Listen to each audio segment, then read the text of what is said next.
इन दिनों global investor summit की चर्चा काफी ज्यादा हो रही है। यूपी सरकार भी दमखम के साथ इसे सफल बनाने में जुटी हुई है।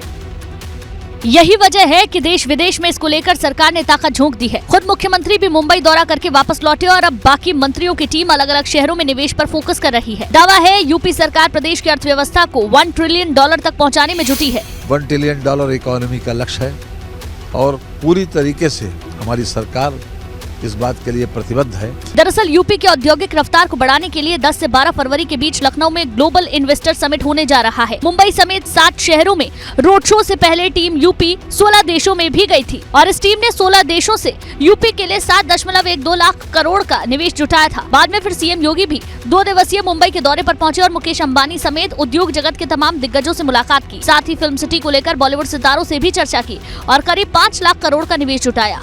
अब कल चेन्नई में मंत्री सुरेश खन्ना, असीम अरुण और नितिन अग्रवाल निवेशकों से मुलाकात करेंगे। बाद में 13 जनवरी को नई दिल्ली, 16 जनवरी को डिप्टी सीएम केशव प्रसाद मौर्य की अगुवाई में टीम निवेशकों से मिलेगी।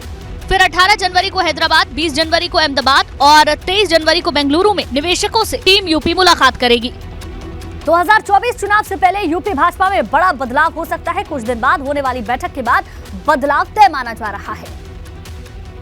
दरअसल दिल्ली में 16 और 17 जनवरी को भाजपा की राष्ट्रीय कार्यकारिणी की बैठक होने वाली है। जेपी नड्डा की अध्यक्षता में होने वाली इस बैठक में प्रधानमंत्री मोदी समेत यूपी भाजपा के पदाधिकारी भी शामिल होंगे। इस बैठक के बाद प्रदेश संगठन में बदलाव तय है। मकर संक्रांति के बाद यूपी भाजपा का प्रभारी बदला जा सकता है। जनवरी के अंतिम या फरवरी के दूसरे हफ्ते तक घोषणा तय मानी जा रही है। 2020 से अब तक राधा मोहन सिंह भाजपा के प्रदेश प्रभारी हैं, जिनके कार्यकाल में योगी सरकार की सत्ता में वापसी हुई और आजमगढ़ रामपुर लोकसभा उपचुनाव में शानदार जीत के साथ ही संगठन और सरकार के बीच बेहतर तालमेल दिखा। इसके अलावा विधान परिषद चुनाव में भाजपा को 33 सीट दिलाने में भी अहम भूमिका निभाई।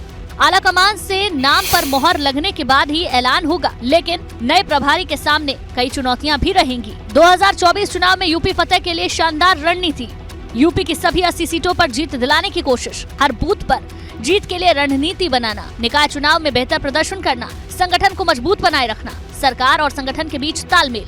सियासी गलियारों में चर्चा है कि नए प्रदेश प्रभारी का नाम लगभग फाइनल है, सिर्फ ऐलान का इंतजार है।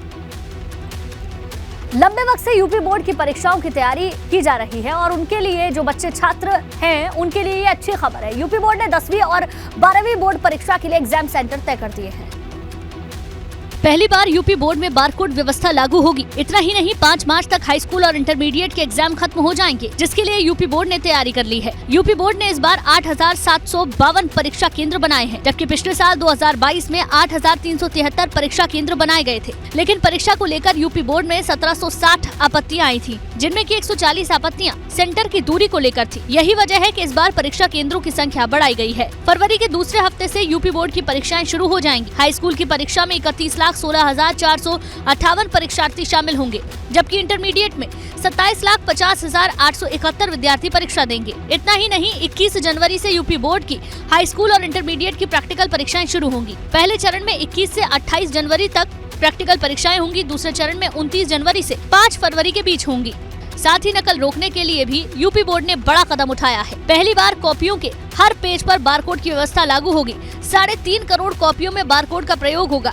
परीक्षा के बाद कॉपियों की रैंडम चेकिंग की जाएगी।